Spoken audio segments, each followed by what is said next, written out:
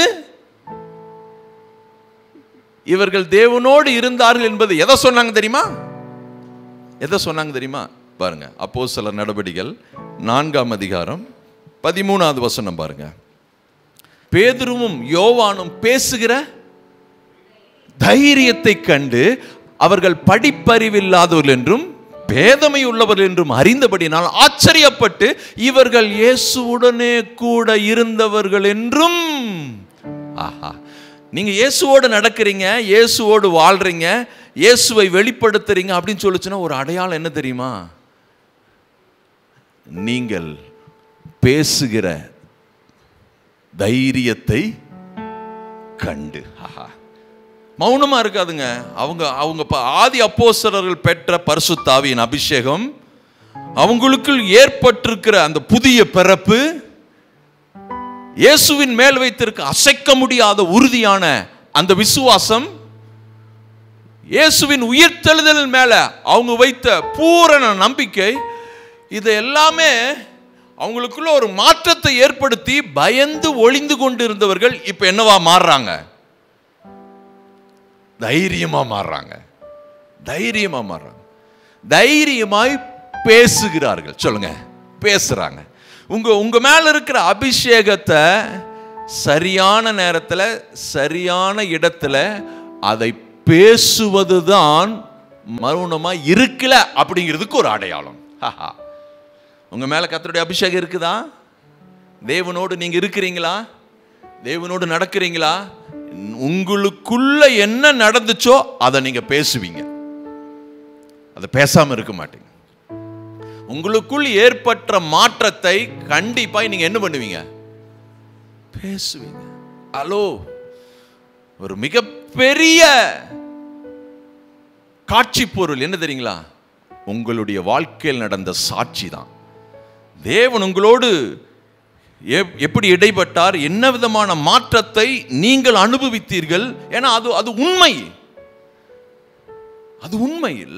லைவா அதுதான். அதுல கலப்படமோ அதுல பொய்யோ அதுல ஆதாயத்திற்காக சொல்ற காரியம் ஒன்றுமே கிடையாது. உங்க வாழ்க்கையில தேவன் ஒரு காரியத்தை செய்திருந்து சொன்னால் அதுவே ஆதாரம்.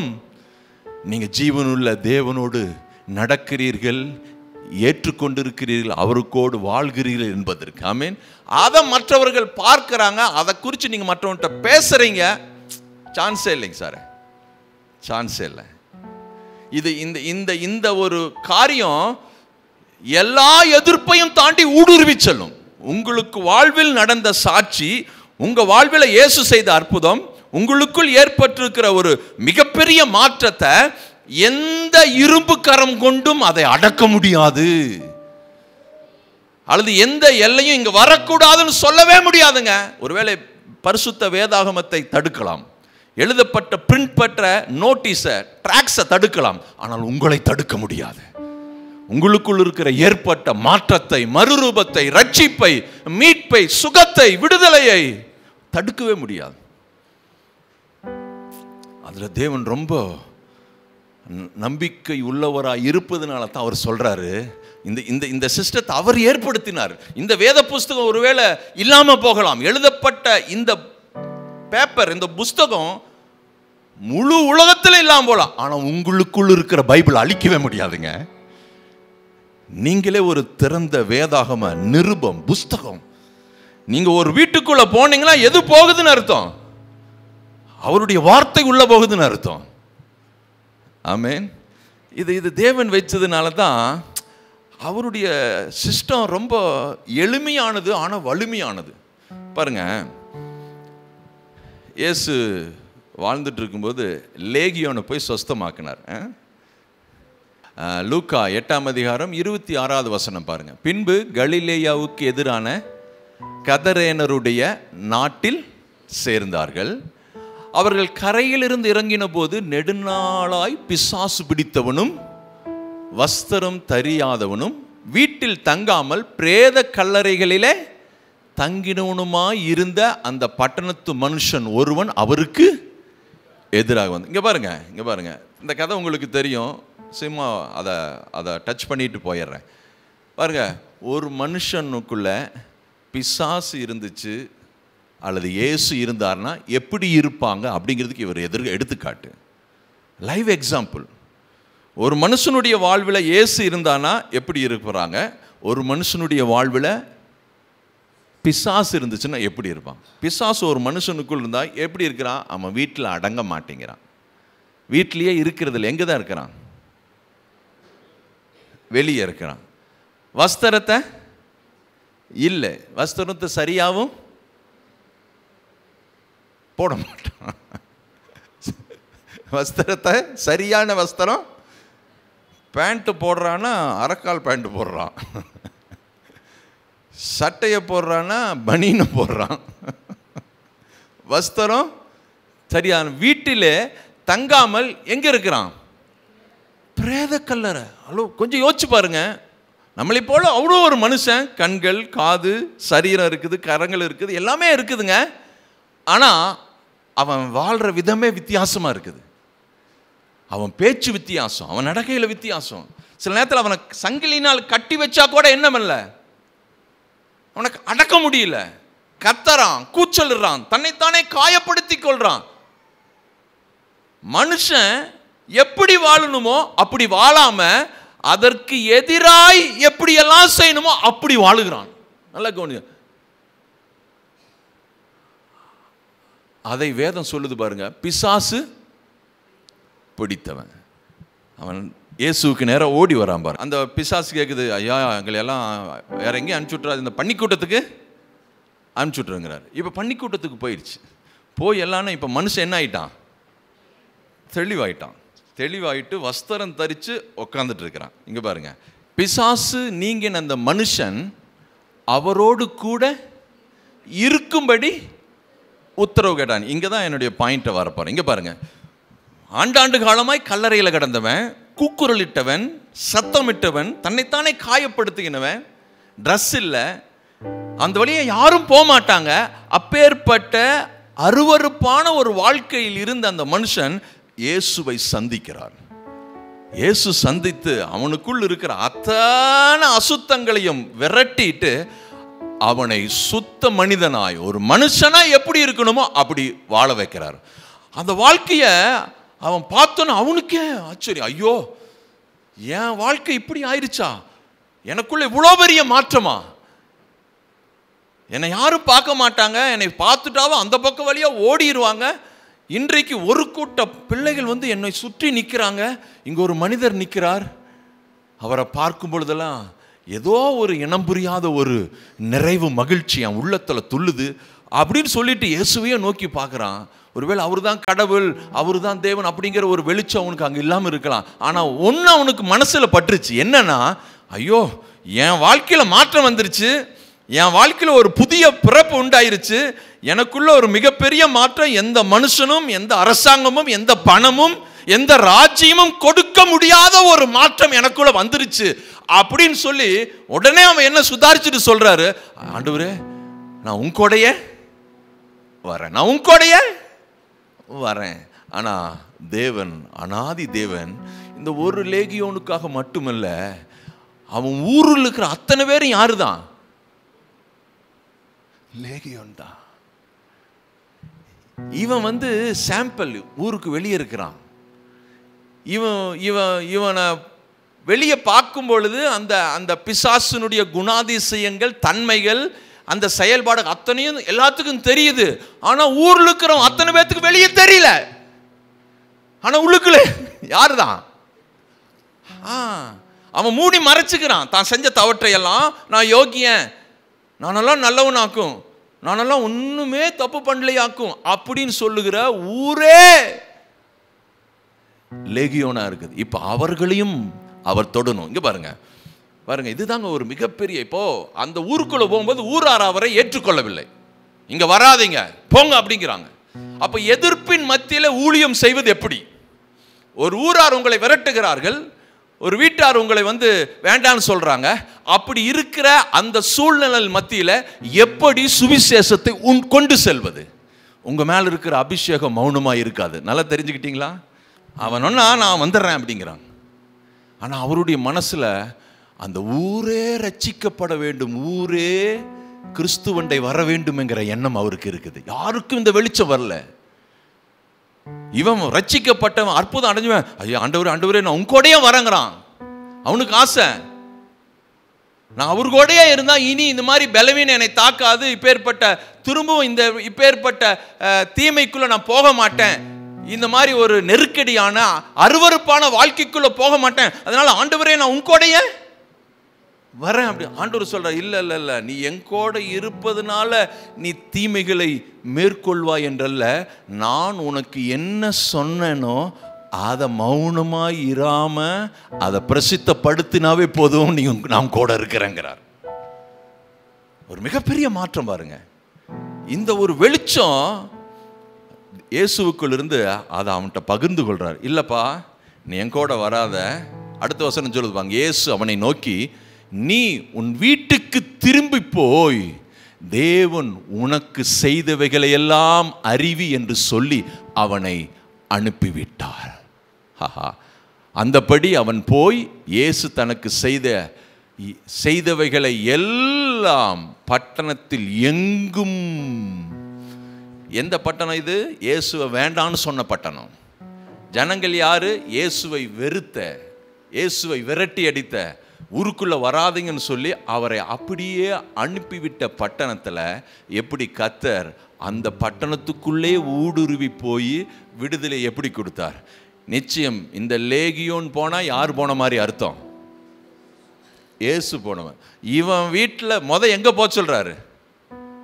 வீட்டுக்கு போங்கிறார். ஏன்னா வீட்டார் தான் இவன் யாருன்னு நல்லாவே தெரியும். வீட்டுக்கு இவன் மற்றவங்களுக்கெல்லாம் பக்கத்து வீட்டுக்கெல்லாம் யாருக்கு அவனை பற்றி தெரியாது, யாருக்கு அவங்கள பற்றி நல்லா தெரியும், வீட்டில் இருக்கிறவனுக்கு நல்லா தெரியும். இப்போ அவன் வீட்டுக்கு போனாவே அவன் யாருன்னு தெரியும், அவனுக்கு ஏற்பட்ட மாற்றம் தெரியும்.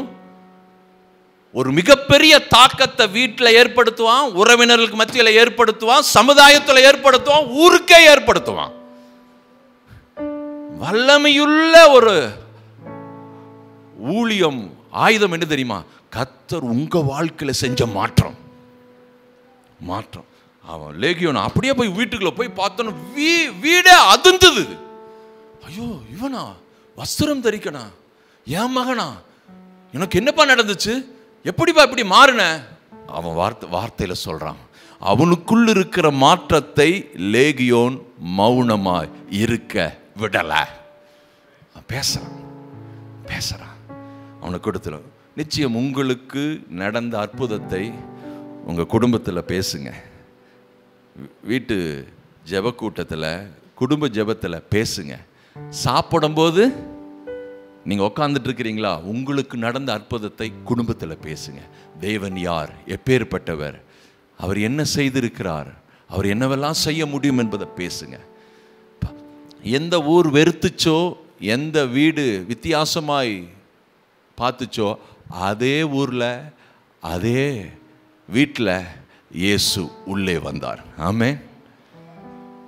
நீங்கள் உங்கள் அற்புதத்தை சுமந்து கொண்டு யாராவது ஒரு வீட்டுக்குள்ளே போகிறீங்க, அங்கே இயேசுவை கொண்டு செல்கிறீர்கள், மறக்க வேண்டாம். அப்போ உங்கள் வாழ்வில் ஏற்பட்ட தனிப்பட்ட மாற்றம்தான் இந்த உலகத்தில் அதிபயங்கரமான சக்தி உள்ள ஆயுதம். அந்த ஆயுதத்துக்கு முன்பாக எப்பேற்பட்ட இரும்பு கோட்டையின் தடைச்சுவர் தகர்க்கப்படும், ஊடுருவி செல்லும். அதனால தான் இண்டிவிஜுவலாக கர்த்தர் வெற்றி வாழ்க்கை வாழ வேணும்னு அவர் விரும்புகிறார். நீங்கள் உங்கள் குடும்பத்தில் ஒருத்தர் தான் ரட்சிக்கப்பட்டாலும் பிரச்சனை இல்லைங்க, அவருக்கெல்லாம் அது ஒன்றும் பெரிய மேட்டர் இல்லை. ஆனால் நீங்கள் வாழ வேண்டிய விதத்தில் வாழ்ந்த போதும், விசுவாசிக்க வேண்டிய விதத்தில் விசுவாசப்பட்டு உங்களை போட்டு குழப்பிடக்கூடாது. நீங்கள் ரொம்ப சோர்ந்து போய் உங்களுக்கு நீங்களே கெடுதல் விளைவிக்கிற மாதிரி எதையும் பேசக்கூடாது. சத்தமா ஆமென் சொல்லுங்க பார்க்கலாம். அந்த லேகியோன் ஊருக்கு போனார். ரிசல்ட் என்னன்னு பாருங்க. எத்தனாவது வசனம்? 8வது 8:40. அதே அதிகாரத்தில் 40வது வசனம் சொல்லுது, இயேசு திரும்பி வந்தபோது ஜனங்கள் எல்லாரும் அவருக்காக காத்திருந்தபடியால் அவரை சந்தோஷமாக ஏற்றுக்கொண்டார். இதே ஜனந்தான் 30வது வசனத்தில் விரட்டுறாங்க, போ. ஆனா இவ்வளோ பெரிய மாற்றம் மறுரூபம் எப்படி வந்தது? அங்க ஒரு அற்புதம் இயேசு செய்யல, ஒரு இயேசுவே உள்ள போகல, அவங்களுக்கு இயேசுவினை யாருமே சுவிசேஷமும் சொல்லல, எதுவுமே நடக்கல. ஆனா ஒரு மனுஷன், அந்த ஊர்ல இருக்கிற ஒரு மனுஷனின் நிமித்தம் கர்த்தர் ஒரு மிகப்பெரிய மாற்றத்தை, திருப்புமுனையை, தாக்கத்தை ஏற்படுத்தினார். ஹலோ, அதனால சொல்றேன், உங்க வாழ்வில் இயேசு உங்களுக்கு செய்த அற்புதம் அதை மறக்கவே மறக்காதீங்க. உங்க இனஜன பந்துகிட்ட சொல்லுங்க, உறவினர்கிட்ட சொல்லுங்க, உங்கள் அயலகத்தார் சொல்லுங்க. எப்பொழுதெல்லாம் ஒரு கெட் டுகெதர் வருகிறதோ அந்த நேரத்தில் எல்லாம் அந்த சுகத்தை, அந்த விடுதலையை, அந்த வெற்றியை, அந்த அற்புதத்தை பறைசாற்றுங்கள். ஒருபொழுதும் அதை மௌனமாய் இருக்க விடாத. கர்த்தர் கிரியை செய்வார். சத்தமா ஆமென் சொல்லுங்க பார்க்கலாம். சத்தமா. எஸ்தர் ராஜாத்திகிட்டையும் கொடுக்கப்பட்டது அதேதான். உனக்கு இந்த ராஜ மேன்மை மௌனமாய் இருப்பதற்கல்ல. எத்தனையோ ஜனங்கள் அழிவிலிருந்து காப்பாற்றப்படுவதற்கு. சத்தமாமேன்னு சொல்லுங்க பார்க்கலாம். ஹலோ, உங்க உறவினர்கள், உங்கள் அயலகத்தார், கிறிஸ்துவை அறியாதவர்கள் மத்தியில் நீங்க வேலை செய்றீங்க, பழகுகிறீங்க, உங்க சந்திப்பெல்லாம் அங்க இருக்குதுன்னா நீங்க பாக்கியவான். நீங்க பாக்கியவான். தேவன் ஏற்படுத்தின அற்புதமான ஆசீர்வாதம் அது. அயலகத்தார் மத்தியில் உட்கார்ந்து இருக்கும்போது உங்க மேல இருக்கிற அந்த கம்பீரம், உங்க மேல இருக்கிற உண்மைத்தன்மை, உங்க மேல இருக்கிற பிரித்தெடுக்கப்பட்ட வாழ்க்கை, உங்க மேல இருக்கிற அபிஷேகம், தேவன் உங்களுக்கு கொடுத்த விடுதலை, தேவன் உங்களுக்கு கொடுத்த ஆரோக்கியம், சுகம், பாதுகாப்பு, இதையெல்லாம் நீங்கள் பறைசாற்றுகிறீர்கள். நல்லா கவனிச்சுங்க. நீங்க நீங்க நீங்க போய் அவங்ககிட்ட சுவிசேஷம் சொல்ல வேண்டிய அவசியம் இல்லை. இயேசு நல்லவர் சொல்ல வேண்டிய அவசியம் இல்லை. இயேசு ஆரோக்கியம் உள்ளவர் சொல்ல வேண்டிய அவசியம் இல்லை. இயேசு பாவிகளை நேசிக்கிறார், பாவத்திலிருந்து விடுதலை கொடுக்கிறார் சொல்ல வேண்டிய. உங்க வாழ்க்கையை அது காட்டுகிறதுங்க. நான் குடிச்சிட்டு இருந்தேன், இப்ப நல்லா இருக்கிறேன், அது ஒண்ணு போதுங்க, உங்க சமுதாயத்தையே பந்தாடும். ஆனா அதுல விட மாட்டான் சத்துரு. திரும்ப அதுக்குள்ள உழண்டு உழப்பி இவனுமோ இது மாதிரி அப்படியே பேசி யாருக்கு பிரயோஜனம்? உங்க வாழ்க்கையில நான் இயேசுவுக்கு என் வாழ்க்கையை ஒப்பு கொடுத்திருக்கிறேன். இயேசு என் பாவங்களை கழுவி இருக்கிறார். நான் ஞானஸ்தானம் பெற்றவன், நான் வேறு பிரிக்கப்பட்டவன், நான் மன்னிக்கப்பட்டவன், நான் தேவனுடைய பிள்ளையா இருக்கிறேன். எப்படி எப்படியோ வாழ்ந்தேன், துன்மார்க்கமா இருந்தேன், ஏமாத்தினேன், பொய் பேசினேன், அப்படியெல்லாம் வாழ்ந்தேன். ஆனால் இன்றைக்கு என் வாழ்க்கை மாற்றப்பட்டுச்சு. நீங்கள் யார் என்பது உங்கள் குடும்பத்துக்கு நல்லா தெரியும், உங்கள் பெற்றோருக்கு தெரியும், உங்கள் உறவினர்களுக்கு தெரியும். அவர்களுக்கு மத்தியில் இந்த இயேசு என்னை மாற்றிட்டார் என்று சொன்னீங்கன்னா அவர்களெல்லாம் ரட்சிப்புக்குள் வருவது ரொம்ப ஈஸிங்க. ஏன் தெரியுமா? உங்கள் உறவினர்கள் எல்லாம் வரல, நீங்கள் வாழ வேண்டிய விதத்தில் வாழல. தேவன் உங்களுக்கு கொடுத்த அந்த மீட்பை அதை கிரியை செய்வதற்கு அனுமதி கொடுக்காம அதை சைலண்டாக வச்சிட்டீங்க. உங்களுக்குள்ள விளக்கை ஏற்றினவர் அவர் சொல்றார், நான் அந்த கூடை போட்டு மூடலையாப்பா, நான் விளக்கு தண்டி மேலே வைக்கத்தான் விரும்புகிறேன். அது அது அது வீட்டில் உள்ள யாவருக்கும் என்ன கொடுக்குது? அது வெளிச்சம் கொடுக்குது. அது மௌனமாக இருக்காது. ஆனால் நீ அதை என்ன பண்ணுறேன்னா, நீங்கள் தவறு செய்யும் பொழுது திரும்ப பழைய சுபாவத்தில், பழைய மனுஷனா, பழைய காரியத்தில் மறைஞ்சு மறைஞ்சு காரியத்தை செய்யும்போது என்ன பண்ணுறீங்கன்னா, உங்கள் வெளிச்சத்தை நீங்கள் என்ன பண்ணுறீங்க? மூடி போடுறீங்க. அதனால உங்கள் உறவினர்கள், நண்பர்கள், அயலகத்தாரெல்லாம் அட அவரை பற்றி தெரியும்டா, அட மாப்பிள்ளை போனால் ஞாயிற்றுக்கிழமை போயிட்டு வருவான்டா, மற்றதெல்லாம் 6 நாள் நம்மோட தான் இருப்பான், கவலைப்படாத. ஒரு நாள் தான் யாருக்கு? கோயிலுக்கு போயிடணும் சாமி, எங்கே போயிட்டு நிறைய சர்ச்சுக்கு போகணும், வேண்டாம் வேண்டாம். அப்புறம் மீதி நாளெல்லாம் அட வாழ. இது சிந்திக்கும் காலம், செயல்படும் நேரம், மௌனமாயிருக்கா பாருங்க. இந்த காலத்தில், இந்த பகற்காலத்தில் இப்பொழுதே ரட்சண்ய நாள், இப்பொழுதே அணுக்கரகத்தினால். எவ்வளோ எவ்வளோ இரக்கத்தின் தேவன் பாருங்க. பாருங்க, லேகியோனுக்கு கிடைத்த அந்த ஒரு வாய்ப்பை லேகியோன் மிஸ் பண்ணல.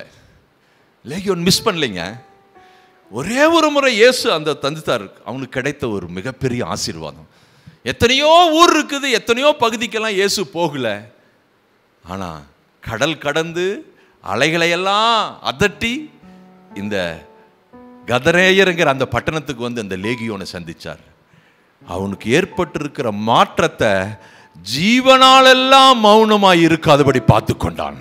நான் உங்களுக்கு சொல்கிறேன், உங்க வாழ்விலும் அதே இயேசு சந்தித்தார், அதே இயேசு மாற்றினார், அதே இயேசு உங்க பாவங்களை கழுவினார், உங்களுக்கு புதிய கிருபைகளை தந்தார்.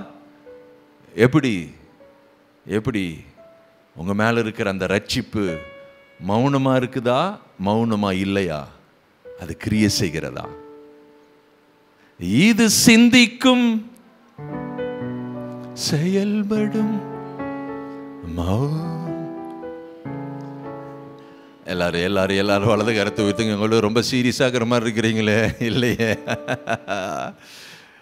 இல்லை இல்லை எல்லாரும் ஆண்டவரே எல்லாரும் சொல்லுங்க, வலது கரத்தை உயர்த்தி, தேவன் எனக்கு கொடுத்திருக்கிற அந்த ரட்சிப்பு மௌனமாயிராது, அபிஷேகம் மௌனமாயிராது, எனக்கு கொடுக்கப்பட்ட மறுவாழ்வு மறுமௌனமாயிராது. என்னை இரத்தத்தால் பாவங்களற கழுவின வாழ்க்கை, சுத்திகரித்த வாழ்க்கை, பரிசுத்தவானாய் மாற்றின வாழ்க்கை ஒருபொழுதும் மௌனமாய் இருக்குது. என் ஜீவனுள்ள நாளெல்லாம் தேவன் எனக்கு கொடுத்த அந்த வாழ்வை சாட்சியாய் பகிர்வேன். ஆமென். இங்க பாருங்க, உங்க மேல இருக்கிற அபிஷேகத்தை மௌனமா இருக்க விடாத. எஸ்தர் ராஜாத்திக்கு கொடுக்கப்பட்ட அந்த அபிஷேகம் அவ புரிஞ்சுக்கிட்டா. தடுமாறுனா அப்புறம் சுதாரிச்சுட்டு பிடிச்சிக்கிட்டா, தெரிஞ்சுக்கிட்டாங்க. உங்க மேல இருக்கிற அந்த ராஜ மேன்மை மௌனமா இராமல் செயல்பட்டு கொண்டு இருக்கும் என்றால் ஆமானின் முகம் செத்து போவது உண்மை, ஆமானுடைய தந்திரம் அழிந்து போவது உண்மை. ஆமான் யூதருக்கு முன்பாக, ரட்சிக்கப்பட்ட ஜனங்களுக்கு முன்பாக, மீட்கப்பட்ட ஜனங்களுக்கு முன்பதாக ஆமானின் அதிகாரம் தாழ்ந்து போவது உண்மை. இதுதாங்க சத்தியம். எவ்வளவு பெரிய அதிகாரமா இருந்தாலும் சரி, அவ்வளவு பெரிய ஆணவமா இருந்தாலும் சரி, சட்டத்தையே அவங்க கையில ஆளுகை செஞ்சு இஷ்டம் போல மாத்தினாலும் சரி, நீங்க மட்டும் தேவன் உங்களுக்கு கொடுத்த அந்த ரட்சிப்பை, அந்த மீட்பை, மறுரூபத்தை அதை பிடித்து கொண்டு நின்றுவீர்கள் என்று சொன்னால் அதற்கு முன்பதாக அது சரணடைஞ்சே ஆகும். சத்தமா ஆமேன் சொல்லுங்க. ஆமேன், ஆமேன். பாருங்க, சனகரிப்பு ஒரு முறை யூதா கோத்திரத்தின் மேல படையெடுத்து வந்தான், எருசலேமுக்கு விரோதமா வந்தான். அந்த யூதாவில் இருக்கிற மற்ற பட்டணங்களை எல்லாம் பிடிச்சிக்கிட்டார் அசீரிய ராஜா சனகரிப்பு. அவருடைய படை தளபதி தான் ரப்சாக்கே. அவன் வந்து எருசலேமில் இருக்கிற யூதா பட்டணத்தை எல்லாம் பிடிச்சோன்னே இந்த எசேக்கியா அந்த ராஜா வந்து என்ன பண்ணிட்டாரு, கொஞ்சம் கப்பம் கட்டினார். இந்தப்பா வெள்ளியும் பொண்ணெல்லாம் கப்பம் கட்டி சம்பளம். அவன் அதில் திருப்தி அடையலை. இல்லை இல்லை இல்லை ஃபுல்லாக டெஸ்ட்ராய் பண்ணிடலான்னு சொல்லி போட்டு ரப்சாக்கே கூட எருசலேமினுடைய வாசலில் வந்து நின்று பேசுகிறாரு. சீரிய பாஷையில் பேசலாம், ஆனால் எபிரேய பாஷையில் பேசுகிறான். என்னப்பா என்ன ஒன்றும் சரணடைய மாட்டேங்கிறீங்க, சனகரிப்பு வந்தாச்சு, உடனே நீ என்ன ஆகு, சரணடைஞ்சுக்க. நான் நான் நான் எங்களை பற்றி தெரியுமா தெரியாதா? பாருங்க, அத்தனை நாட்டையும் நாங்கள் தான் சூறையாடிட்டோம். அத்தனை நாடெல்லாம் அவங்கெல்லாம் நம்பினாங்க, அந்தந்த கடவுளை நம்பினாங்க. ஒன்றும் வேலைக்காகல, எல்லாம் டெஸ்ட்ராய் பண்ணிட்டேன், அழிச்சிட்டேன், இது பண்ணிட்டேங்கிறாங்க. அப்போ சொல்கிறார், நீங்கள் மட்டும் என் பேச்சை கேட்டிங்கன்னா நீங்கள் நல்லா இருப்பீங்க. யார் சொல்கிறா? ரப்சாக்கே சொல்கிறா. நான் யார் யார் யார் பேரில் வரேன் தெரியுமா? அந்த கத்தர், நீங்கள் நம்புகிறீங்களா, அந்த கத்தர் சொல்லித்தான் வரேன் அப்படிங்கிறாருங்க. இந்த இப்படி பேசுனா ஜனங்களுக்குள்ள அவங்க குழம்பிடுவாங்க அப்படிங்கிறதுக்காக பேசுகிறாங்க. இந்த எசேக்கியா வந்து ஸ்தானாதிபதிகள் அனுப்புனாங்க, ஒரு 3-4 பேர்த்த அனுப்புனார் பாருங்க. அவங்க போய், சார் நீங்கள் தேவையில்லாத எபிரேய பாஷையில் பேச வேண்டாம், சீரிய பாஷை எங்களுக்கு தெரியும், நீ சீரிய பாஷையில் பேசுங்கிறாங்க. நான் உங்கள்கிட்ட பேசையா வந்தேன், நான் ஜனங்களை பேசத்தை பார்க்கத்தான் வந்தேன். நீ ஒன்றும் எசேக்கியாவை நம்பாத, அவங்க உங்களை எல்லாம் நட்டாத்தில் விட்டுருவாங்க, கடைசியில் உங்களுக்கு ஒன்றும் இல்லாது போகும். இப்போ என்னை நம்புனீங்கன்னா கொஞ்சம் அப்படியே நல்ல தேசத்தில் கொண்டு வந்து உங்களை எல்லாம் இளைப்பாற பண்ணுவேன். ஆச்சா போச்சான்னு பேசுகிறாங்க. இந்த மாதிரி பேசிகிட்டு இருக்கும் பொழுது எசேக்கியா என்ன சொல்லி அனுப்பிச்சுட்டார்னா, இங்கே பாருங்கள், அந்த 2 ராஜாக்களின் புஸ்தகம் 18ஆம் அதிகாரத்தில் 36வது வசனம் பாருங்களேன். ஆனாலும் ஜனங்கள் அவனுக்கு ஒரு வார்த்தையும் பிரதியுத்தரமாக சொல்லாமல் மௌனமாக இருந்தார்கள். அவனுக்கு மறு உத்தரவு சொல்ல வேண்டாம் என்று ராஜா கேட்டார். இங்க பாருங்க, ஒன்றொரு ரகசியத்தை சொல்றேன். தேவன் உங்களோடு இருக்கிறார், உங்கள் மூலமே அவர் கிரியை செய்து கொண்டிருக்கிறார்னா, ஒருவேளை உங்கள் திராணிக்கு மிஞ்சி பலத்துக்கு மிஞ்சி எதிர்மறையான சூழ்நிலைகள் உங்களுக்கு எதிராய் சூழ நின்றா நீங்க வாயை திறந்து கண்டதை பேசாதீங்கோ. அதுக்கு நீங்கள் மௌனமாக இருங்க. உங்க அபிஷேகம் மௌனமாக இருக்க வேண்டாம், உங்க மேல இருக்கிற ஆசீர்வாதம் மௌனமாக இருக்க வேண்டாம், உங்களுக்கு தேவன் கொடுத்த விடுதலை மௌனமாக இருக்க வேண்டாம். அதை வாய்ப்பு கிடைக்கும் பொழுதெல்லாம் வாழ்க்கையின் மூலமாய் வார்த்தையின் மூலமாய் பறைசாற்றுங்கள். அதே ஒருவேளை எதிர்மறையான சூழ்நிலை, இக்கட்டான சூழ்நிலை, நெருக்கடியான சூழ்நிலை, என்ன செய்வதென்று தெரியல, அப்படி ஒரு இக்கட்டான சூழ்நிலை இருக்குமோ என்றால் உங்க வாயில கண்டதை பேச வேண்டாம், மௌனமாக இருங்க. ஆமேன். சத்தமா ஆமேன் சொல்லுங்க. ஏன்னா உங்க வாயிலிருந்து புறப்படுகிற வார்த்தை ரொம்ப வீரியம் உள்ளது. அது ஒன்றாய் உங்களுக்கு நன்மையை கொடுக்கும், இல்லாட்டி என்ன பண்ணுங்க, தேவையில்லாத சிக்கல்ல போய் மாட்டி. இதனுடைய ரிசல்ட் என்னன்னா, எசேக்கியா போய் ஜெபம் பண்றார் ஆலயத்தில். தீர்க்கதரிசி சொல்றான், பா நீ ஒன்றும் பயப்படாத, கர்த்தர் இருக்கிறார். ஆமென். அவனுடைய எல்லா கொக்கரிக்கு பேசுகிற அத்தனை வார்த்தைகளுக்கும் அவர் அருமருந்து வச்சிருக்கிறார். என்ன, இவங்க மௌனமாக இருந்ததுனால எதெல்லாம் ஏளன பேச்சு, கேவலமாக உதாசீனப்படுத்தி அப்படியே மட்டமாக பேசுனாங்களோ, அந்த பேசின அந்த வார்த்தைக்கு சமமாக தீர்க்கதரிசி சொல்கிறான், அவன் வாயில் நான் கொரட்டை வச்சு அவனுக்கு மூக்கு நங்கையிற போட்டு நான் திரும்ப அவனை அவன் தேசத்துக்கு அனுப்புகிறேன், கவலைப்படாதங்கிறார். ஆமேன். நிச்சயம் உங்களுக்கு விரோதமாக எழும்பி இருக்கிற எதிர்ப்புகள், சவால்கள், தேவையில்லாத எல்லா எதிர்மறையான சூழ்நிலை மத்தியில் நீங்கள் சலிச்சு போயோ, அவர் இப்படி சொல்கிறாராமா, என்ன பண்ணுறதுனே தெரியல, நீ மட்டும்தான் ஆண்டவரையே நம்பிட்டு இருக்கிற, நமக்கெல்லாம் நம்பிக்கை போச்சு, நீங்கள்லாம் தான் ஆண்டவர்னு போகிறீங்க, அதெல்லாம் நம்பி பிரயோஜனம் இல்லை, அப்படியெல்லாம் சொல்லும் பொழுது நீங்கள் மௌனமாக இருங்க, ஒன்றும் பேசாதீங்க, வெயிட் பண்ணுங்க, கர்த்தர் செய்கிற அற்புதத்தை பாருங்க. பாருங்க, யார் கொக்கரிச்சு யார் அதை பண்ணாங்களோ, கர்த்தர் திடீர்னு ஒரு செய்தியை அனுப்புகிறார். அப்பா உன் தேசத்தில் யாரோ பக்கத்து தேசக்கார் உங்கள் தேசத்தை சூறையாடுறாங்கன்னுட்டு அவன் திரும்பி போகிறான். அதற்கு முன்பதாக தேவ தூதன் 1,80,000 பேரை சங்கரிச்சான் ஒரே இரவில். ஆமேன். நீங்கள் எதிர்மறையான சூழ்நிலையில் அவிசுவாசமாக பேசாமல் விசுவாசத்தை காத்து கொண்டு இருப்பீர்கள் என்றால் முழு பரலோகம் உங்களுக்காக இயங்கும். சத்தமாக ஆமேன்னு சொல்லுங்கள் பார்க்கலாம். இந்த சனகரிப்பு திரும்ப அந்த தேசத்துக்கு போகிறான். தேசத்துக்கு போய் அவங்க கோயிலில் போய் கும்பிட்றாரு. கும்பிட்டு தலையை தாழ்த்தி கும்பிட்டு எழுந்திருக்கிறாரு. அவள் கழுத்தில் தலை இல்லை. பையனே என்ன பண்ணிட்டார். ஆமேன். நான் ஒன்று சொல்லுகிறேன், உங்களுக்கு விரோதமாய் உருவாக்கப்படுகிற ஆயுதம் அது என்ன பலத்தோடு வந்துச்சோ அதே பலன் அதுக்கே அழிவை ஏற்படுத்தும். கவலைப்படாதீங்க. நீங்கள் ஒன்றும் மாம்ச பிரயோகத்தை பற்றி நீங்கள் செயல்படணும்னு வேண்டாம். உங்களுக்கு விரோதமாய் வருது, உங்களுக்கு விரோதமாக இல்லை, யாருக்கு விரோதமாக வருது? தேவனுக்கு விரோதமாக வருது. அதனால் அந்த நேரத்தில் அமைதியாக மௌனமாக இருங்க. எந்த ஆயுதம் வலிமையாக அவங்களுக்கு இருந்துச்சோ அதே அவங்களுக்கு அழிவாய் மாறுது. கோலியாத்து வராரு, பிரம்மாண்டமான மனுஷன், யுத்த வீரன், பட்டயத்தை ஒருத்தரால் தூக்க முடியாது, சாதாரண மனுஷனால் தூக்க முடியாது. அவன் ராட்சதன், பட்டயம் அவ்வளோ பெருசு.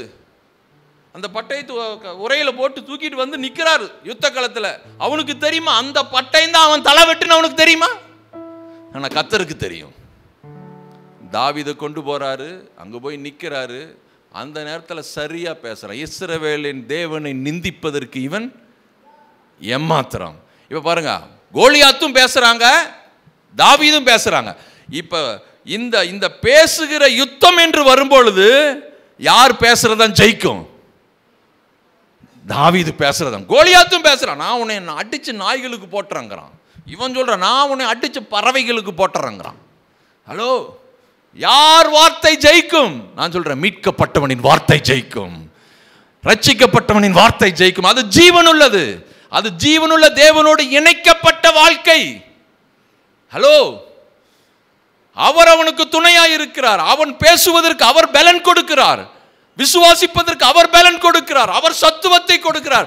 அப்படிங்கிற பட்சத்தில் எதிர்ப்பு ஒன்று பேசுது, எதிர்மறையான சூழ்நிலை ஒன்று பேசுது, எஞ்சி இருக்கும் நமக்கு எதிராக இருக்கிற பலத்த அந்த சத்துவங்கள் பேசுற மாதிரி இருக்குது. அதற்கு முன்பதாக ஜீவனுள்ள வார்த்தைக்கு முன்பதாக அது சரணடைஞ்சுதான் ஆகணும். ஆமேன். பேசுறான், நீ ஏமாத்துறோம். தாவீதுக்கு தெரியா, அவன் பார்வை பாருங்க, சவுலில் இருக்கிற அத்தனை படை வீரர்களும் ஐயோ எவ்வளோ பெருசா இருக்கிறான், அவனை நம்ம ஜெயிக்க முடியாது அப்படின்னு பார்க்குறாங்க. தாவீது அதை பார்க்குறான், அதே பிரச்சனையை பார்க்குறான், அதே ஆளை பார்க்குறான், அதே நபரை பார்க்குறான், அதே யுத்த வீரனை பார்க்குறான், அதே பட்டயத்தை பார்க்குறான். இவன் சொல்கிறான், ஹா பா சின்னதாக இருந்துச்சுன்னா தான் அடித்தா குறி தப்பலாம். இவன் எப்படி இருக்கிறான், தம்மாந்தோண்டு பெருசாக இருக்கிறான், நம்மகிட்ட ஒண்டிவில் இருக்குது, எடுத்து கல்லெடுத்து சுற்றி விட்டனா கண்டிப்பாக அவன் மேலே. இவன் பெருசா இருக்கிற சரீரத்தை எப்படி பார்க்குறானா, பெருசா இருந்தங்காட்டி தான் எனக்கு நன்மை, அடிச்சா கரெக்டா அடிபடும். ஹலோ, நீங்க பார்க்குறீங்க ஐயோ பெரிய பெருசா, இல்லை இல்லை இல்லை, சின்ன வார்த்தை, சரியான வார்த்தை அவங்க வாயிலிருந்து புறப்பட்டு போச்சுன்னா அவன் மேலே. அவன் கல்லடி படுறதுக்கு முன்னாடி தாவீதுடைய சொல்லடி பட்டுட்டான் அவன். ஆமேன். எத்தனை பேர் ஆமேன்னு சொல்றீங்க? அடித்தான், விழுந்தான், ஓடி போய் அவன் நெஞ்சில் ஏறி நின்று அவன் பட்டையை தூறி அவன் தலையை வெட்டினான். நல்லா கவனிச்சுங்க, நீங்கள் மட்டும் சரியான காரியத்தை சரியான நேரத்தில் பேசணும். எதிர்மறையான சூரியத்தில் அவிசுவாமல் பேசக்கூடாது. உங்கள் மேலே இருக்கிற அபிஷேகம் மௌனமாக இருக்கக்கூடாது. எதிர்மறையான சூழ்நிலையில் அவிசுவாசமாய் நாம் எதையும் பேசாமல் மௌனமாக இருக்கணும். எப்போ மௌனமாக இருக்கணும், எப்போ மௌனமாக இருக்கக்கூடாது என்பதை பரிசுத்த ஆவியானவர் உங்களோடு இருக்கிறார். ஆமென். இது யாரும் கிளாஸ் எடுக்க முடியாது. யார் தான் எடுப்பா? பிரதான டீச்சரே உங்களோடு இருக்கிறாங்க. கவலைப்படாதீங்க. இன்னபடி என்ன சொல்ல வேண்டும் என்பதை பரிசுத்த ஆவியானவர் நிறைவேற்றுவார். நீங்க போய் நிற்கும் போது கவலைப்படாதீங்கிறார். ஆமென். சத்தமா ஆமென் சொல்லாமே.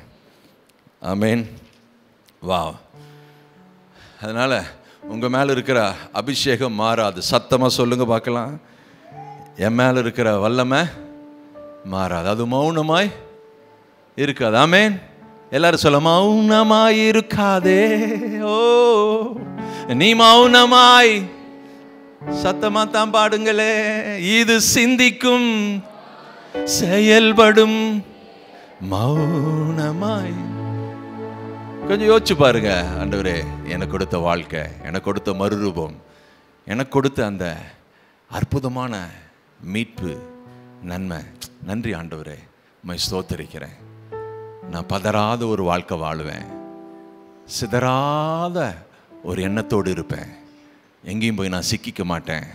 நான் என்றைக்கு அடிமைப்பட மாட்டேன். நீர் என்னோடு இருக்கிறீர். எனக்கு கொடுத்த புதிய வாழ்க்கைக்காய் நன்றி நன்றி நன்றின்னு சொல்லி நினைக்கும் பொழுதெல்லாம், நீங்கள் தனிமையாக இருக்கும் பொழுது, நடக்கும் பொழுது, அப்படி படுத்துட்டு இருக்கும் பொழுது, போகும்பொழுதெல்லாம் தேவன் உங்களுக்கு கொடுத்துருக்கிற அந்த ரட்சிப்பின் மாண்பை நினைத்து பார்க்கும் பொழுதெல்லாம் சான்ஸே இல்லைங்க. நீங்கள் மௌனமாக இருக்கவே மாட்டீங்க. உங்கள் வாய் முணுமுணுத்து கொண்டே இருக்கும்.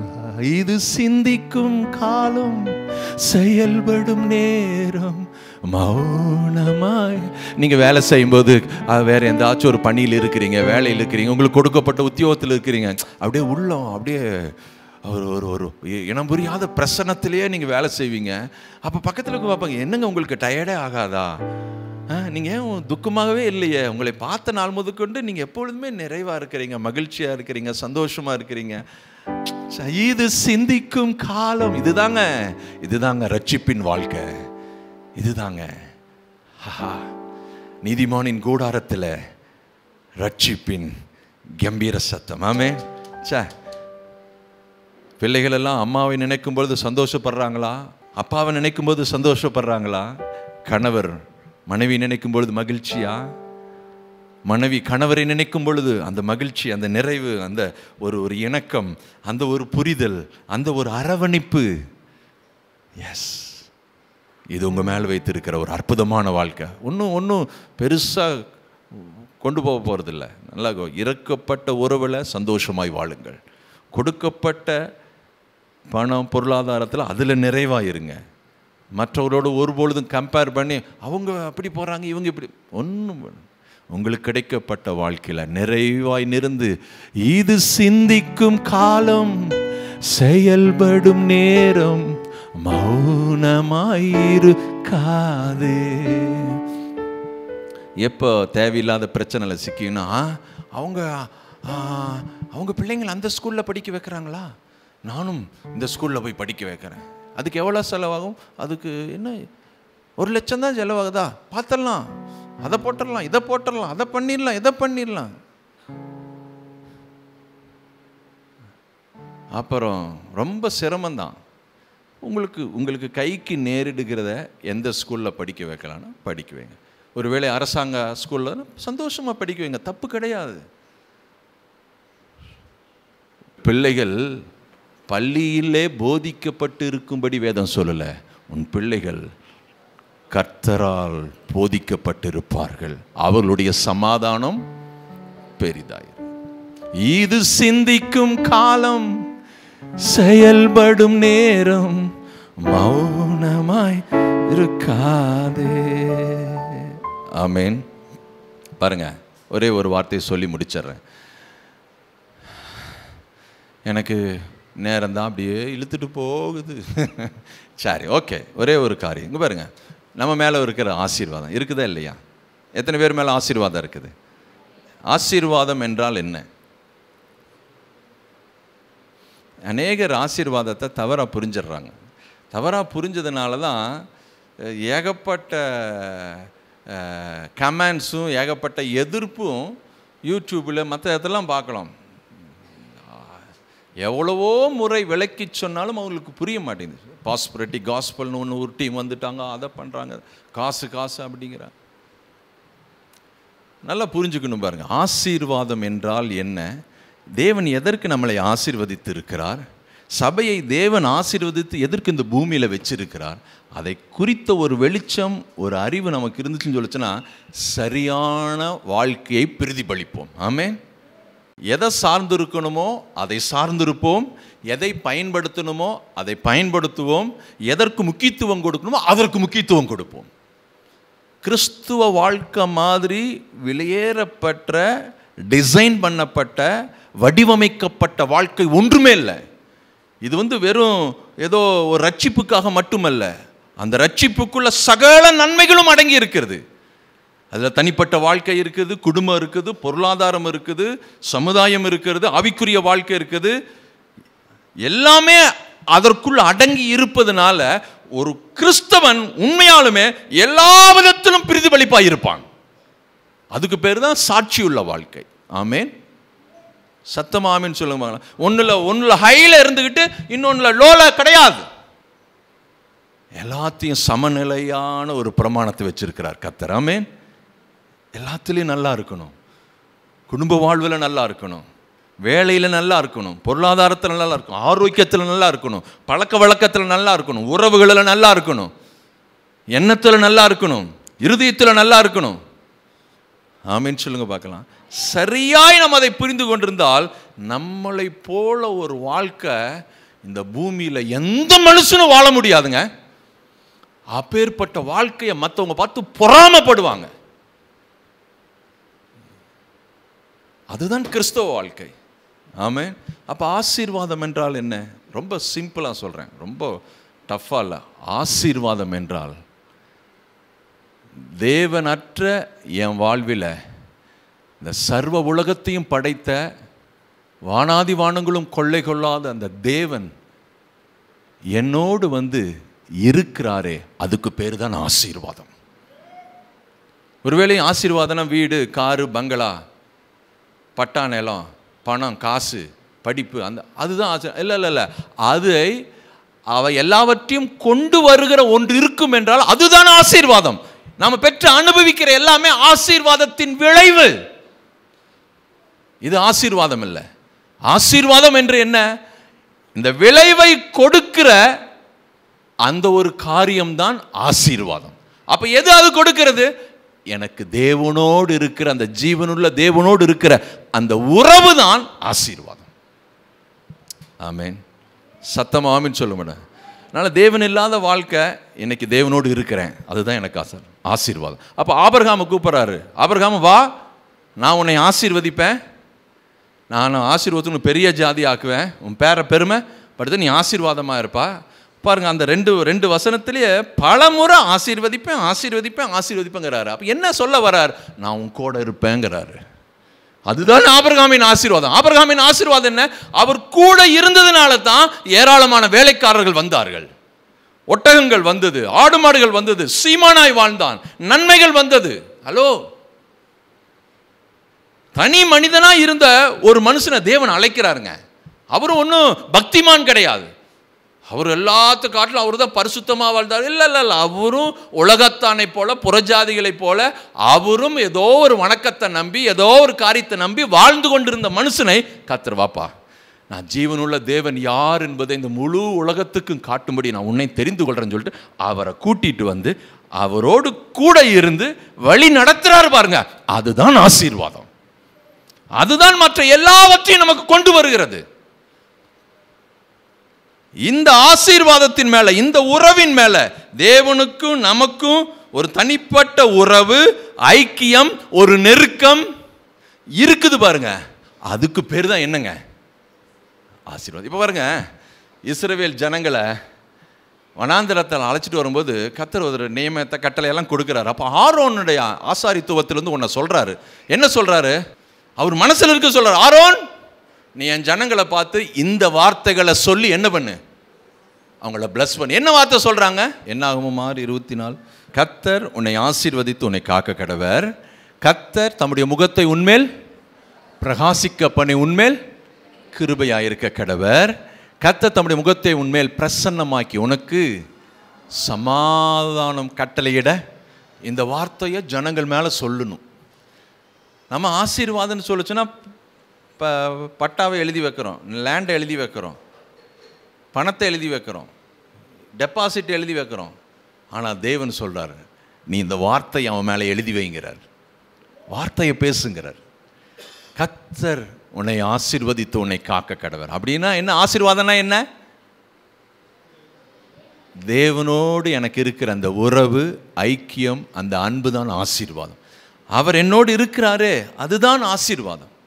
ஒவ்வொரு முறையும் இஸ்ரவேல் ஜனங்களை பார்த்து சொல்றார், ஆரோன் சொல்றார், கர்த்தர் உங்களை ஆசீர்வதி. அப்படின்னு சொன்னா கர்த்தர் உங்களோடு இருக்கிறார், சர்வ வல்ல தேவன் உங்களோடு இருக்கிறார், எகிப்திலிருந்து அடிமைத்தனத்திலிருந்து உங்களை விடுதலை ஆக்கின தேவன் உங்களோடு இருக்கிறார். பாருங்க, அவர் அவங்களோடு இருக்கிறத எல்லா ரீதியிலையும் வெளிப்படுத்துறார். அடுத்தது சொல்றாரு பாருங்க, கர்த்தர் தம்முடைய முகத்தை உன்மேல் பிரகாசிக்க பண்ணு. உன்மேல் கர்த்தருடைய முகத்தை நம்ம மேல் பிரகாசிக்க பண்றாரு, பிரசன்னமாக்குறாரு. என்ன அர்த்தம்? இப்போ ஒருவருடைய முகத்தை பார்த்தாவே அவங்க யாரு நல்லா தெரியுமா தெரியாதா? நல்லா கவனி. Hello, attention please. ஒரு 5 நிமிஷத்தில் முடிச்சிடுறேன். ஆமேன்னு சொல்லாமே. இப்போ பழமொழி ஒன்று இருக்குது. என்ன பழமொழி? அகத்தின் அழகு முகத்தில் தெரிஞ்சு. ஒருத்தர் கோபமாக இருக்கிறாரா, அல்லது அன்பாக இருக்கிறாரா, அல்லது வெறுப்பாக இருக்கிறாரா, இணக்கமாக இருக்கிறாரா, அல்லது எப்படி எரிச்சலாக இருக்கிறாரா, சாந்தமாக இருக்கிறாரா? எப்படி தெரியும்? எதை பார்த்தாவே கண்டுபிடிச்சிடலாம். சத்தமாக சொல்லுங்க. முகத்தை பார்த்தாவே, ஒருவருடைய முகத்தை பார்த்து, உங்களை முகத்தை பார்த்து சிரித்து பேசுகிறாங்கனாவே கண்டுபிடிச்சிடலாம் உள்ளுக்குள்ளே என்ன இருக்குதுன்னு. இப்போ கணவர் மனைவிக்கெல்லாம் சில நேரத்தில் டகால் ஆயிடுச்சுன்னா எப்படி பேச்சு வரும்னு நினைக்கிறீங்க? முதலெல்லாம் பேசுனா ஏங்க வாங்க போங்க அத்தான் சத்தான் அப்படின்னெல்லாம் வரும். 2 பேர்த்துக்கு கொஞ்சம் டகால் ஆயிடுச்சுன்னு வச்சுங்க,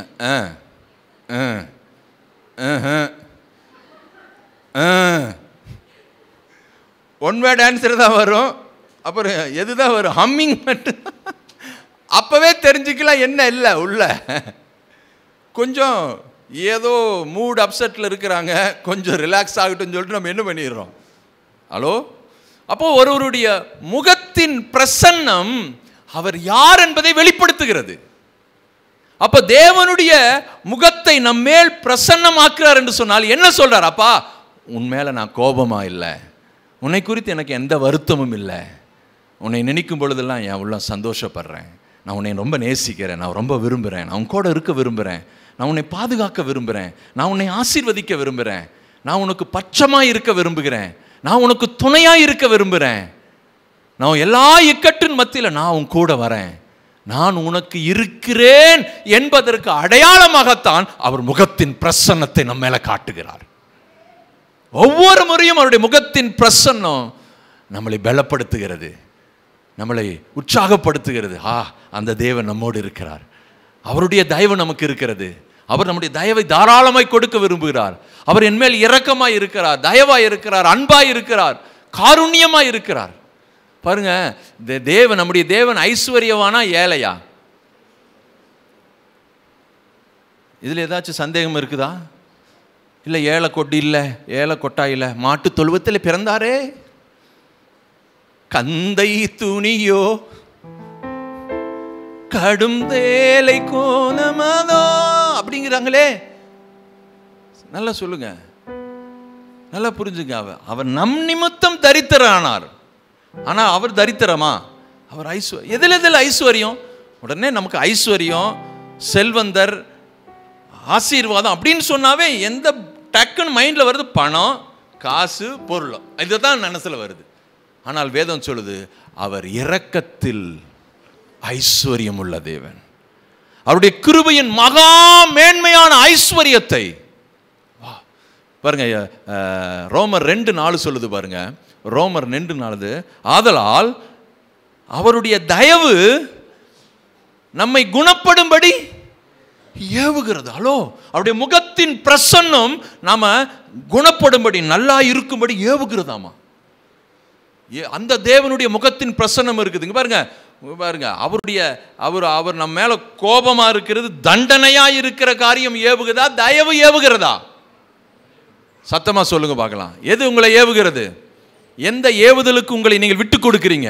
என்னை ஒருத்தன் தண்டிச்சு, என்னை கண்டிச்சு, என்னை அடிச்சா தான் நான் திருந்துவேன்னா ரெடி. நான் ஒன்றும் அதுக்கு பின்வாங்கல. உங்களுக்கு இட்லி வேணும்னா நான் என்ன கொடுப்பேன்?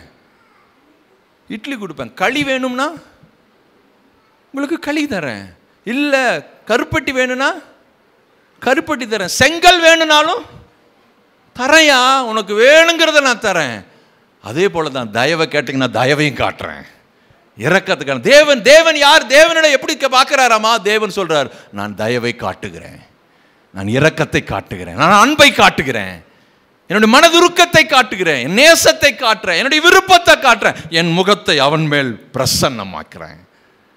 என் முகம் கோபமா இல்லை, என் முகம் எரிச்சலா இல்லை, உன்னை தண்டிக்கிற உணர்வோடு பார்க்கல, நீ பண்ற எல்லா தீமைக்கும் சரி கட்டுகிற அந்த உணர்வோடு பார்க்கல. நான் இப்ப தயவாய் பார்க்கிறேன், இரக்கமாய் பார்க்கிறேன்.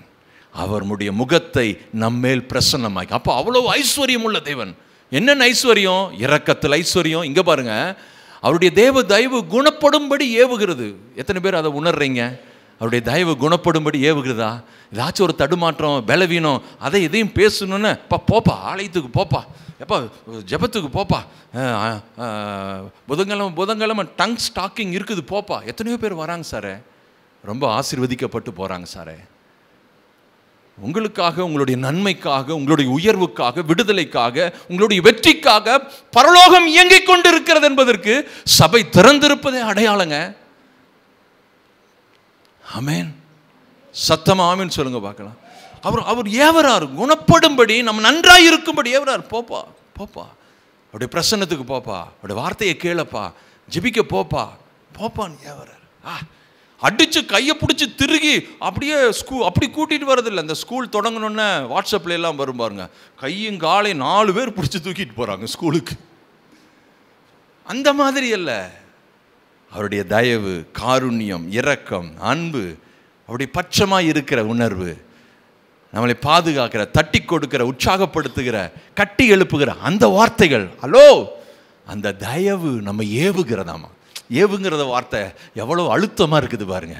ஏவுது, போப்பா போப்பா போப்பா. எப்படி உற்சாகப்படுத்துகிறோம். ஒரு பிள்ளை நடக்கும்பொழுது தடுமாறி கீழே விழுது, எந்திரி எந்திரி எந்திரி எந்திரி எந்திரி எந்திரி, அப்படி இப்படி உற்சாகப்படுத்துகிறோம். சைக்கிள் ஓட்டும் பொழுது என்ன பண்ணுது?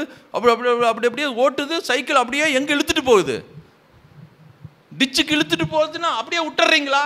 போய் தொலைட்டும், டிச்சில் போட்டு அப்படி போகிற இதை தயவு இழுத்து பிடிக்குது. வேண்டாம் வேண்டாம், வா வா, இப்படி வா இப்படி வா இப்படி வா, இங்கே வா, நேராக ஓட்டு அப்படின்னு சொல்லி அப்படி ஓட்டி கற்றுக் கொடுத்துங்காட்டி இன்னைக்கு 2 வீலரில் ஜம்முன்னு போகிறோம், காரில் ஜம்முன்னு போகிறோம். ஹலோ, அவருடைய தயவு ஏவுதுங்க சார். இப்படி பண்ணு. தேவனுடைய தயவு, மனுஷனுடைய தயவு அல்ல, தேவனுடைய தயவு. அவருடைய முகத்தின் பிரசன்னம் உங்க மேல இருக்குதுங்க. அதை மௌனமா இருக்க விடாதீங்க, அதை மௌனமா இருக்க விடாது. அப்புறம் சொல்ற ஐஸ்வர்யம் பாருங்க, அவருடைய தயவு, பொறுமை, நீடிய சாந்தம், இவைகளின் ஐஸ்வர்யத்தை அசட்டை பண்ணுகிறாயோ. ஹலோ, உங்க தேவன் ஐஸ்வர்யவானுங்க, அவர் செல்வந்தர், அவர் பணக்காரர். வானாதிவானங்களும் கொள்ளை கொள்ளாத அந்த தேவனுடைய பிள்ளைகளாய் இருக்கிறீர்கள். அவர் அவ்வளோ இரக்கத்தை, தயவை கொடுக்கிறார். ஆமென். அப்போ முகத்தை பிரசன்னமாக்கி என்று சொன்னால் அவர் நம்ம மேலே தயவாக இருக்கிறார், அன்பாக இருக்கிறார், இரக்கமாக இருக்கிறார், நேசிக்கிறார், உங்களை அளவு கடந்த விதத்தில் விரும்புகிறார், உங்கள் நினைவாகவே இருக்கிறார் என்பதற்கு அடையாளம் தன் முகத்தை உன்மேல் பிரசன்னமாக்கி. அப்போ இந்த பூமியில் அவர் ஏன் நம்மளை ஆசீர்வதிக்கிறார்? முகத்தை நம்ம மேலே பிரசன்னமாக்குறார். இந்த ஒரே வசனத்தை சொல்லி முடிச்சலாம். சங்கீதம் 67க்கு போங்களேன், 67க்கு போங்க. இதே வசனத்தை அங்கே அவர் கோட் பண்ணுறாரு. அந்த சங்கீதம் கோட் பண்ணிட்டு என்ன சொல்ற, என்ன நோக்கத்துக்காக இவர்களை வேறு பிரித்து இவர்களை ஆசீர்வதித்து தயவை அனுக்கிரகத்தையும் காட்டி இப்படி வழி நடத்துகிறார் என்பதை அவருக்கு சொல்றார். பாருங்க 2வது வசனம் பாருங்க. தேவரீர் எங்களுக்கு இறங்கி எங்களை ஆசீர்வதித்து உம்முடைய முகத்தை எங்கள் மேல் பிரகாசிக்க பண்ணும். இந்த வார்த்தை தான், ஆரோன் சொன்ன வார்த்தை தான் இங்கேயும் வருது. இது எதற்காக பிரகாசிக்க பண்ணுகிறார்? எதற்காக ஆசீர்வதிக்கிறார்? சபையை ஆசீர்வதிக்கிறார், நம்மை ஆசீர்வதிக்கிறார், தயவை காட்டுகிறார். எதற்காக சொன்னால் முதல் வசனம் பாருங்க, 1வது வசனம் சொல்லுது, தேவனே பூமியில் உம்முடைய வழியையும் எல்லா ஜாதிகளுக்குள்ளும் உம்முடைய இரட்சணியமும் விளங்கும்படியா. எங்க கொண்டு வந்து இருக்கிறார் பாருங்க. அப்படி உள்ளம் பாருங்க, எப்படி ஒரு மனுஷனை எடுத்து அவனை ஆசீர்வதித்து ஒரு திரள் கூட்டமாக வச்சு அவங்களோடு இருந்து தம் முகத்தை அவங்க மேலே காட்டி அவங்க வனாந்தரத்தில் கூட்டிட்டு வரும்போது எவ்வளவு நேசிச்சார் தெரியுமா? நம்மெல்லாம் சொல்கிறோம் வனாந்தர வாழ்க்கை கஷ்டம்னு, ஆனால் கர்த்தர் அவர்களை எந்த அளவுக்கு தூக்கி சுமந்தார் தெரியுமா? வேதம் சொல்லுகிறது, பகலிலே மேகஸ்தம்பம், இரவில அக்னி ஸ்தம்பம். அவர்கள் சாப்பிடுவதற்கு என்னதான சாப்பாடே இல்லைங்க. அங்கே காசு இருக்குது, தங்கம் இருக்குது, பணம் இருக்குது, வெளி இருக்குதுங்க. ஆனால் என்ன கிடையாது? ஹோட்டலும் கிடையாது, சாப்பாடும் கிடையாது, காய்கறியும் கிடையாது, ஒன்றும் கிடையாது. ஆனாலும் 40 வருஷம் போஷிச்சாரா? 40 வருஷம் அவங்களுக்கு சாப்பாடு கொடுத்தாரா இல்லையா? தண்ணியே இல்லாத காட்டில் தண்ணி கொடுத்தாரா இல்லையா? குடிப்பதற்கு தண்ணீர் கொடுத்தாரா? உடுத்துவதற்கு வஸ்திரம் கொடுத்தாரா? பாதைக்கு பாதரட்சியை கொடுத்தாரா? கொடுத்தார். வேதம் சொல்லுகிறதுங்க, அவருடைய வஸ்திரம் பழசா போகல, அவங்க பாதரட்சை தேஞ்சு போகல, அவங்க கால் வீங்கல. நான் அவர்களை பாதுகாத்தேன், நான் அவர்களை வழி நடத்தினேன். இஸ்ரவேல் ஜனங்கள் எல்லாரும் மற்ற ஜனங்கள் பார்க்கும்போது, என்னப்பா இந்த ஜனங்கள் எப்படி இப்படி இருக்கிறாங்க ஆச்சரியப்படுகிற விதத்தில் பல ஜாதி ஜனங்கள் மத்தியில் ஒளிவிட்டு பிரகாசித்து எழும்பி பிரகாசித்து ஒரு மகிமையுள்ள சாட்சியுள்ள வாழ்க்கை வாழ்ந்து கொண்டு இருக்கிறத மற்ற எல்லாரும் பார்த்து ஆச்சரியப்படுகிற விதத்தில் கர்த்தர் தம்முடைய முகத்தை அவர்கள் மேல் பிரசன்னமாக்கி, இன்றைக்கும் அது நடந்து கொண்டு தான் இருக்கிறது. பார்க்குறாங்க, இவருடைய சிஸ்டமே பயங்கரமாக இருக்குதுங்க. எல்லாத்துக்கும் வேலை செஞ்சாதான் காசு. அதுதானே உலகத்தின் நியதி. 7 நாளும் சாப்பிடணும்னா எத்தனை நாள் வேலை செய்யணும்? 7 நாள் வேலை செய்யணும், உலகத்தானுடைய நீதி. ஆனால் இவர் தம்முடைய பிள்ளைகளுக்கு என்ன சொல்கிறாரு? நான் உன் கூட இருக்கிறேன், நான் உன்னை போஷிக்கிறேன், நான் உன்னை வழி நடத்துகிறேன் என்பதற்கு என்ன சொல்கிறது தெரியுமா? நீ 6 நாள் வேலை செய்யப்பா, 7வது நாள் ஓய்ந்துருப்பா, நான் 7வது நாளுக்குரிய சம்பளத்தை நான் உனக்கு கொடுக்குறேங்கிறார், தேவைகளை நான் உனக்கு சந்திக்கிறேங்கிறார். அப்படி வந்துட்டே இருக்கும்போது 49 7 வருஷம் முடிஞ்சு 49வது வருஷம் 1 வருஷம் ரெஸ்ட் எடுங்கிறாரு, நான் உனக்கு தரங்கிறாரு. மற்ற ஜனங்களெல்லாம் பார்க்குறாங்க, என்னடா கடவுள், இப்பேற்பட்ட கடவுள், இப்படி அவங்களாச்சு. நம்மளாம் 7 நாள் வேலை செஞ்சு வருஷம் முள்ளும் மல்லு கட்டினா தான் நமக்கு காசு, போராடணும், வேர்வை சிந்தணும், அதை பண்ணணும். ஆனால் இவர் தேவன் உங்களை ஆசீர்வதிக்கிறாராமா, துணையாக இருக்கிறாராமா, உதவி செய்கிறாராமா, காண்டாமிருகத்துக்கு ஒத்த பலனை கொடுக்கிறாராமா.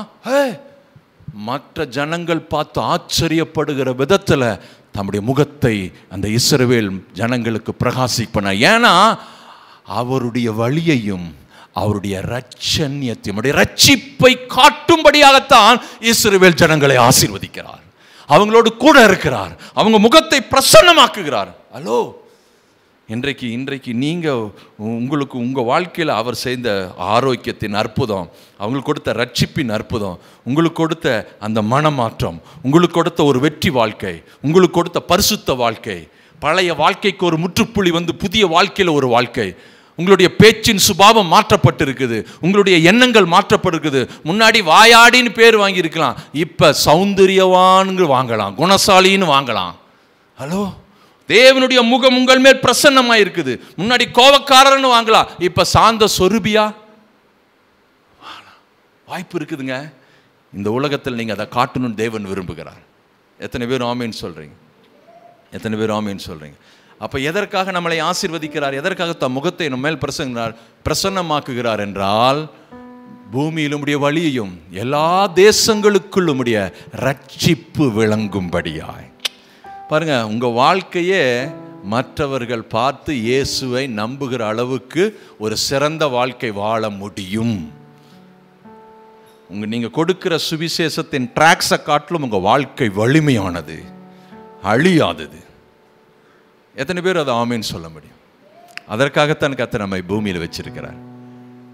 எத்தனை பேர் உங்க மேல இருக்கிற அந்த ஆசீர்வாதத்தை, அவருடைய முகத்தின் பிரசன்னத்தை, அப்பேற்பட்ட நன்மைகளை, தயவை தேவன் இந்த பூமியில் இருக்கிற அறியாது இருக்கிற ஜனங்களுக்கு அவருடைய வழியை காட்டுவதற்காகத்தான் என்னை ஆசீர்வதித்திருக்கிறார். அவர்களெல்லாம் இந்த ரட்சிப்பை பெற்றுக்கொள்ளும்படியாகத்தான் தன் முகத்தை என்மேல் பிரசன்னமாக்கி இருக்கிறார் என்பதை விசுவாசிக்கிறீங்க? ஆமீன் சொல்லாமே? நாம் எல்லாரும் எழுந்து நிற்கலாம். நாம் எல்லாரும் எழுந்து நிற்கலாம். மௌனமாயிருக்காதே, நீ மௌனமாயிருக்காதே, இது சிந்திக்கும் காலம், செயல்படும் நேரம். மௌனமாயிருக்காதே, இது சிந்திக்கும் காலம், செயல்படும் நேரம். மௌனமாயிரு. எல்லாரும் எழுந்து நிற்கலாம், ஜெபித்து முடிக்கலாம்.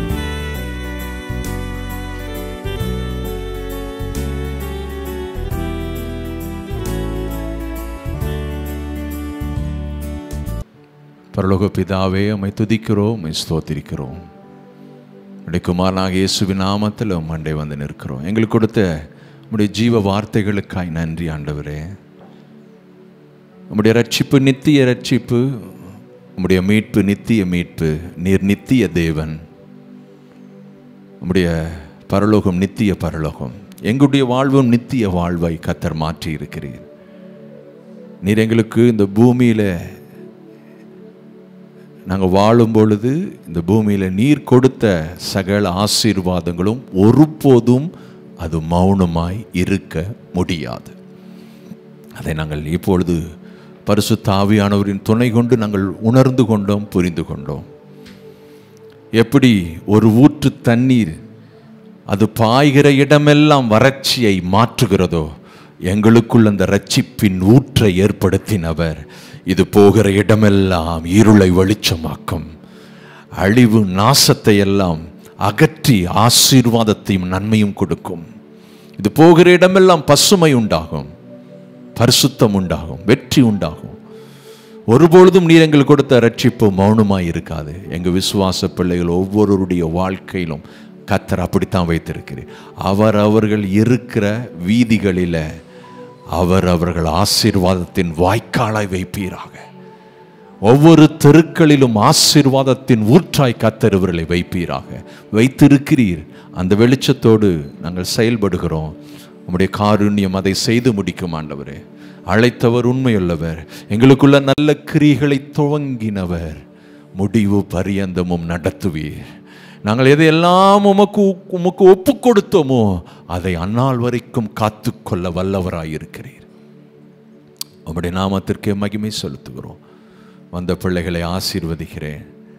உம்முடைய ஜீவ வார்த்தைகளை பெற்றுக்கொண்டு வாழ்விலும் எல்லா பகுதியிலும் ஜெயத்தோடு வெற்றி வெற்றியோடு சுகத்தோடு பலத்தோடு வாழ்ந்து உம்முடைய நாமத்தை மகிமைப்படுத்துவார்களாக.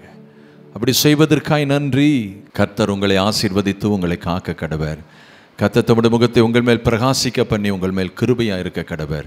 கர்த்தர் தம்முடைய முகத்தை உங்கள் மேல் பிரசன்னமாக்கி உங்களுக்கு சமாதானம் அருளி செய்வாராக. நம்ம எல்லாரும் சேர்ந்து சொல்லலாம். என் ஆத்துமாவே கர்த்தரை, என் முழுவலுமே பரிசுத்த நாமத்தை ஸ்தோத்திரி. என் ஆத்துமாவே கர்த்தரை ஸ்தோத்திரி. கர்த்தர் செய்த சகல உபகாரங்களையும் மறவாதே.